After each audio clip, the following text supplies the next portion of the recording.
Entonces cada día estuve dedicado a tocar puertas, a hablar con los residentes, a escuchar las preocupaciones de ellos. Y decidí en ese momento que si voy a perder a los términos míos. O sea, voy a Haciendo hacer el trabajo, sí, hablando con la gente. sí, el máximo esfuerzo.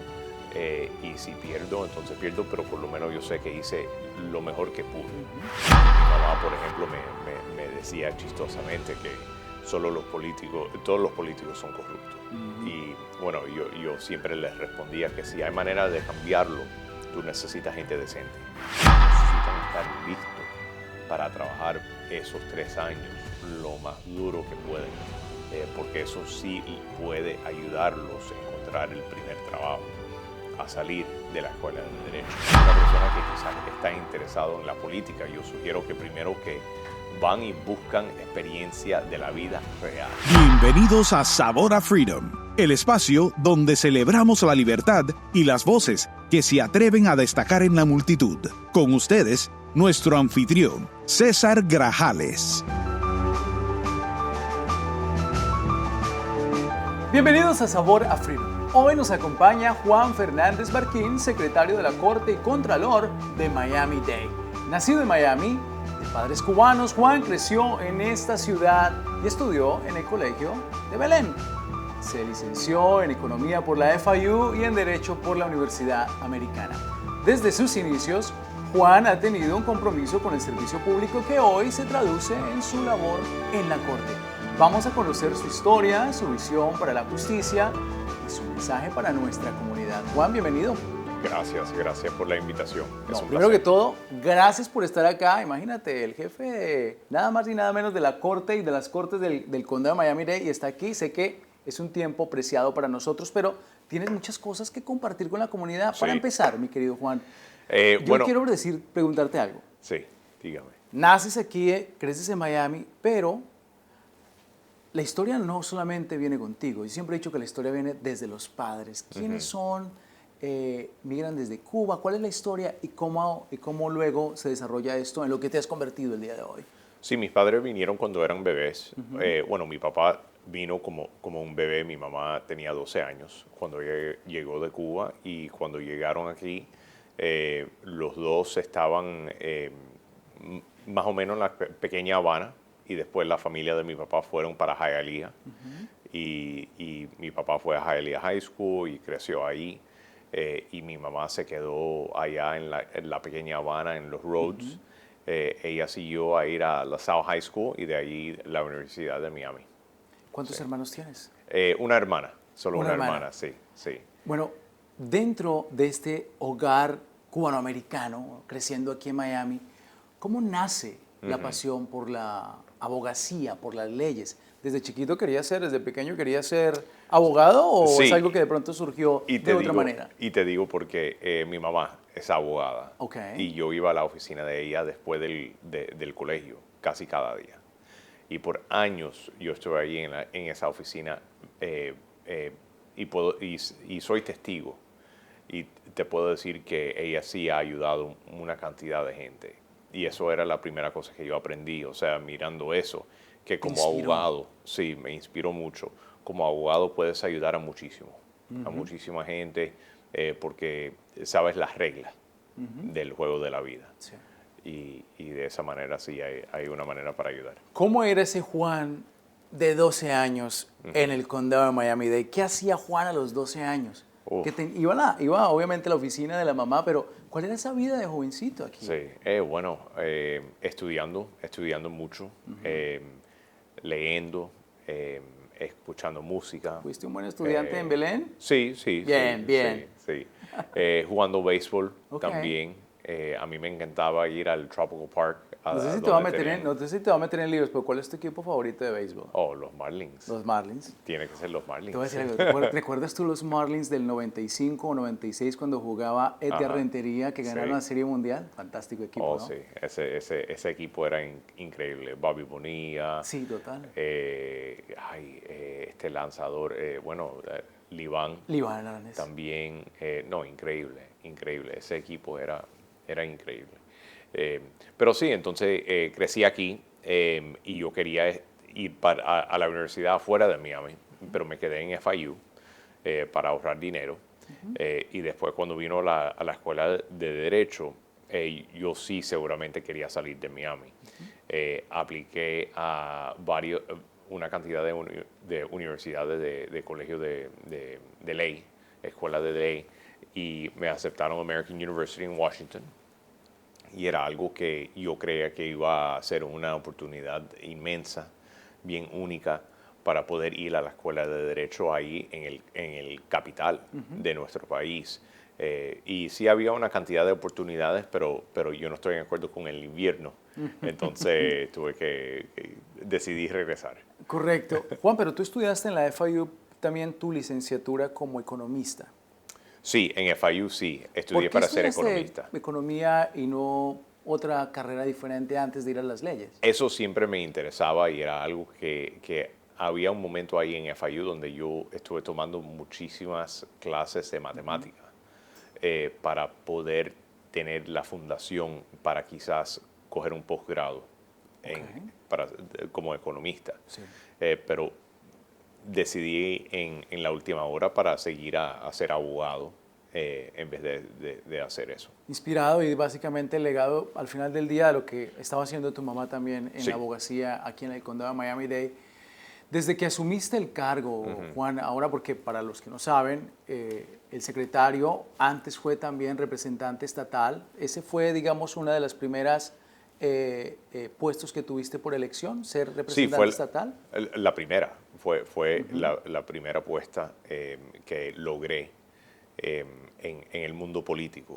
Y eso era algo que muchísima gente me preguntaron por qué lo estoy haciendo, por qué quería hacer eso. Y mi mamá, por ejemplo, me decía chistosamente que todos los políticos son corruptos. Y bueno, yo siempre les respondía que si hay manera de cambiarlo, tú necesitas gente decente en la política. Y eso sí me motivó mucho. Y decidí en esa carrera, en 2018, era bien difícil, o sea que mi contrincante tenía mucho más dinero que yo, que mi campaña. Entonces cada día estuve dedicado a tocar puertas, a hablar con los residentes, escuchar las preocupaciones de ellos. Y decidí en ese momento que si voy a perder a los términos míos. O sea, voy a hacer el trabajo. Sí. Hablando con la gente. Sí, el máximo esfuerzo. Y si pierdo, entonces pierdo, pero por lo menos yo sé que hice lo mejor que pude. Y bueno, así es la vida, que gracias a Dios gané. Y después estuve en la posición como representante estatal por 5 años. 5 años, serviste por 5 años. ¿Cuáles fueron, digamos, de los momentos o el momento más satisfactorio para ti como representante estatal? Porque siempre pues hay mucha gente tocando la puerta de la oficina de un representante estatal tratando de encontrar ayuda, pero ¿cuál sería esa legislación que dices, oiga, me siento orgulloso de haber trabajado en esto? Bueno, tengo varios. Uno que viene a mente es una ley aumentando las penalidades para protestas, manifestaciones violentas. Que eso sí era, yo creo que muy importante. Muy importante. Algo bien obvio, algo que vivimos en un país de ley y orden. Y eso es algo que estuve muy orgulloso para patrocinar ese proyecto de ley. También otro proyecto de ley que patrociné era sobre estableciendo las oficinas constitucionales. O sea que mi oficina, además de mi oficina, la oficina del alguacil, del sheriff, del supervisora de elecciones, del colector de impuestos y el tasador de propiedad. Esos 5 puestos son lo que nosotros llamamos posiciones oficiales constitucionales. Yo patrociné una ley que no permite el condado duplicar servicios o deberes que son exclusivamente de esos oficiales constitucionales. Porque eso es algo que yo sí creo que el gobierno debe funcionar de una manera eficiente, pero no funciona eficiente si tenemos 2 oficinas haciendo la misma cosa. Luego transicionas de allí, Juan, de ser representante estatal, el gobernador te nomina y te nombra como el secretario de las Cortes y controlador de Miami-Dade, un condado tan grande, tan importante en los Estados Unidos. Y recientemente acabas de ganar la elección, ya por votación el pueblo ha decidido que Gracias a tú Dios. sigues siendo el secretario y controlador del condado de Miami-Dade. ¿Cuáles han sido los principales retos que encontraste cuando llegaste y ahora que continúas en tu posición en la corte o en las cortes de Miami? Bueno, varias cosas. Primero, aumentando la tecnología para el beneficio de los residentes. ¿Había Eso. problemas con eso? Sí, algunos problemas, o sea que Carencias. han hecho muchísimo, pero esto era algo que lo que yo veía es que todavía faltábamos mucho. Por ejemplo, planes de pago. Ok. Ahora ofrecemos planes de pago por multas de tráfico y también gastos de las cortes penales, que antes sí tenías planes de pago, pero no por la computadora. Tú tenías que venir en persona para hacer un plan de pago. Ahora por lo menos lo puedes hacer de tu casa, por la computadora, y eso sí resuelve muchísima gente. Y con mucho orgullo anuncio que hemos tenido más de 27,000 individuos inscribir para planes de pago. Entonces esto es Que algo eso le que facilita la vida a la gente. absolutamente. Porque a veces no pueden pagar pues, todo el costo de Sí. la sanción que tengan, pero sí lo pueden financiar a un tiempo. Financiar. Y eso les evita otras penalidades, ¿no? Sí, absolutamente, y evita la suspensión de la licencia de conducir. Que tú y yo sabemos que si tú no tienes una licencia de conducir en Miami, no puedes vivir. Exactamente. Necesitas tener una que licencia manejar. de conducir, sí, tienes que manejar. Entonces eso sí era una cosa bien grande con los planes de pago. Otra cosa que hicimos es aumentamos el horario de 3 de nuestras oficinas. Entonces, A ver, ¿cuáles son los horarios ahora? ¿Cómo estaba antes y cómo está ahora esos horarios? antes era 9 a 4 y todavía es 9 a 4, pero en el sitio del North Dade, en la corte de North Dade, en la 155 en Biscayne, en el de Joseph Caleb Center, que es el 5400 Northwest 22 Avenida, y el del South Dade, 10710 Southwest 211 Calle. Aumentamos el horario los jueves hasta las 8 de la noche Oh, wow. y los sábados de 9 a 1. Y eso, César, eso era para ayudar a los individuos que trabajan de 9 a 5 durante la semana, que quieren hablar con alguien, que hay dificultad a veces hablando con nosotros por el teléfono y aprecian la confianza de poder ir y hablar con alguien one on one. Y eso es algo que eso fue el propósito. Y te digo que muchísima gente han visitado nuestra oficina durante Buenísimo.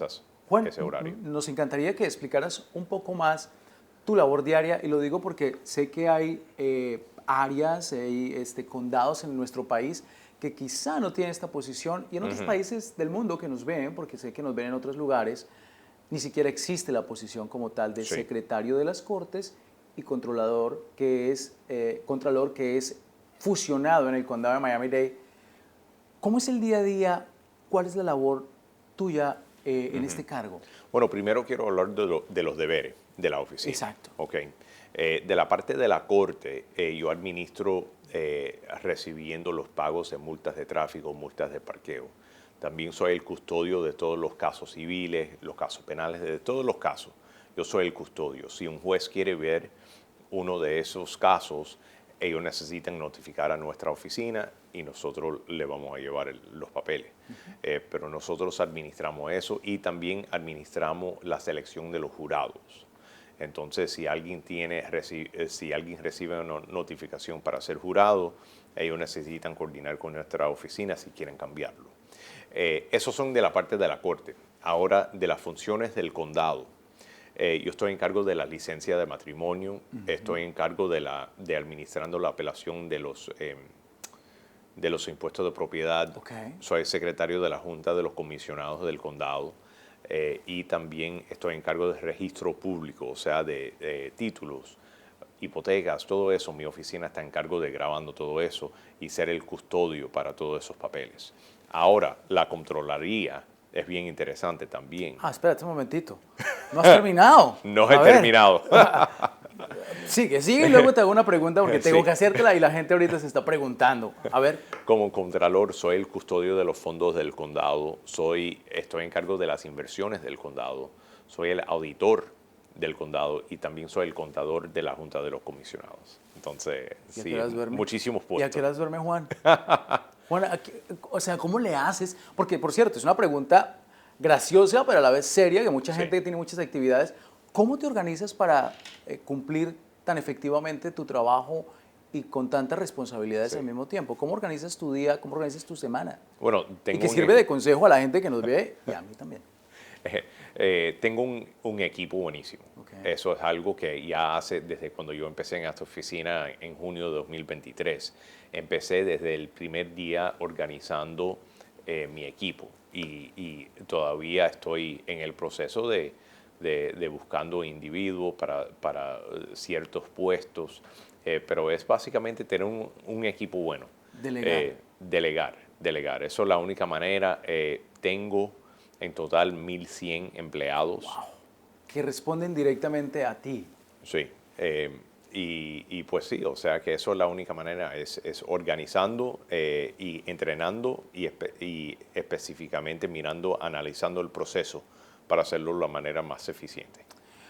Juan, el sistema judicial de Miami-Dade puede servir como modelo para otras jurisdicciones. ¿Qué aspectos de tu gestión consideras que podrían ser efectivas o aplicadas en otros condados y en otros circuitos judiciales de nuestro país, acá en los Estados Unidos? Bueno, específicamente los planes de pago. Eso sí es algo que hay muchísimas jurisdicciones que no hacen planes de pago y yo no entiendo por qué, porque esto es algo que el dinero está ahí. O sea que quizás no quieren esperar para que la persona pague la cantidad en total, pero todavía pueden pagar algo, aunque no pueden pagar todo. Entonces, de una manera a la otra están recibiendo dinero. Y muchísimos secretarios de las cortes no les gustan hacer los planes de pago. Otra cosa es, yo quiero implementar la inteligencia artificial en nuestro sitio de la web para ayudar a los residentes que tienen preguntas y pueden ir y buscar y recibir una notificación bien rápida, una respuesta para su pregunta. Y eso es algo que espero lograr eso en el futuro y que eso sería un modelo para el resto del estado. Y en línea con lo que acabas de decir de la inteligencia artificial, yo te voy a hacer una pregunta, y sé que es una pregunta que mucha de la audiencia se estará haciendo también, y es que hoy escuchamos el tema de la inteligencia artificial, que es aplicada a muchas diferentes trabajos, actividades, pero en la justicia, más allá de lo que acabas de mencionar, ¿cómo también podría aplicarse? Por ejemplo, ¿crees que podría de alguna manera o eventualmente ayudar a que el sistema judicial sea más imparcial? Quiero decir, al final del día los jueces emiten justicia, pero no deja de ser el juez un ser humano que tiene una justicia a través de ciertas experiencias, de su misma vida. Sí. Pero algunos argumentan que la inteligencia artificial carece precisamente de esa parte y está más enfocado en lo que son las leyes.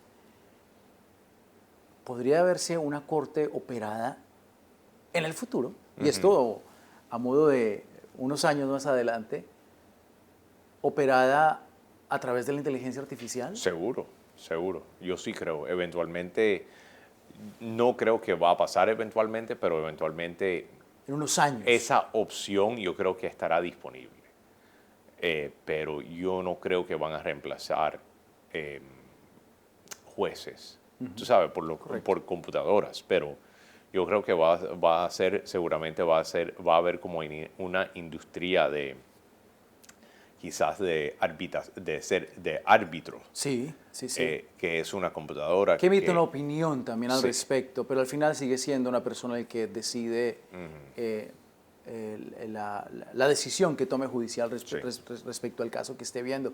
Es un tema súper interesantísimo con el tema de la inteligencia artificial, porque hoy todo el mundo quiere incluirlo en sus actividades, labores y profesiones, y de verdad siempre genera fascinación con el tema de la justicia. Juan, para la gente que tiene ese deseo de entrar, uno, al mundo de la política, pero también, dos, al mundo de las leyes, ¿qué consejo les das? Partiendo también de tu experiencia de vida y de lo que has vivido, ¿cómo pueden llegar a este mundo y también a los que aspiran a la posición similar que haya en su condado o en su lugar que tú tienes el día de hoy?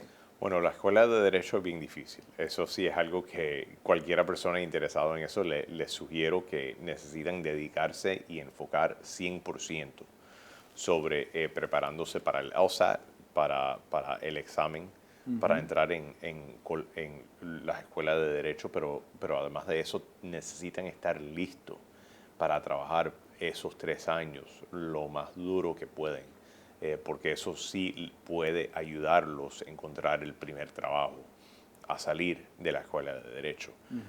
Ahora, una persona que quizás está interesado en la política, yo sugiero que primero que van y buscan experiencia de la vida real. O sea que yo creo que eso sí ayuda muchísimo.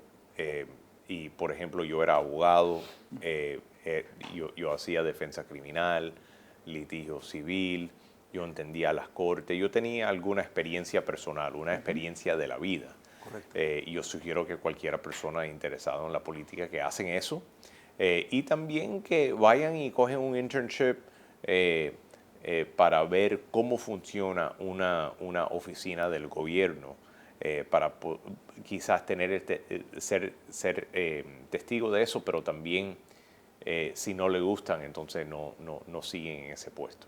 Les recuerdo a nuestra gente que usted está viendo y escuchando Sabor a Freedom. Este es un podcast patrocinado por la Iniciativa Libre. Y recuerde que aquí en nuestra página web no solamente ve y escucha este episodio fascinante, pero también muchos otros más que tienen historias de éxito. Juan, secretario, contralor, quiero hacerte una pregunta. En medio de las ocupaciones, ¿cómo es el fin de semana? ¿Descansa o no? ¿O también tiene otras actividades más? No, mi esposa es me apoya muchísimo y ella me ha ayudado a realizar que es bien importante y necesario descansar durante los fines de semana y desconectar. Porque cuando empieza un lunes a las 7:30 o las 8, ya estoy encendido. Sí, total. Y resolviendo lo que está pasando. Los problemas, y sobre todo de un condado, como lo mencionábamos, tan grande e importante aquí en los Estados Unidos.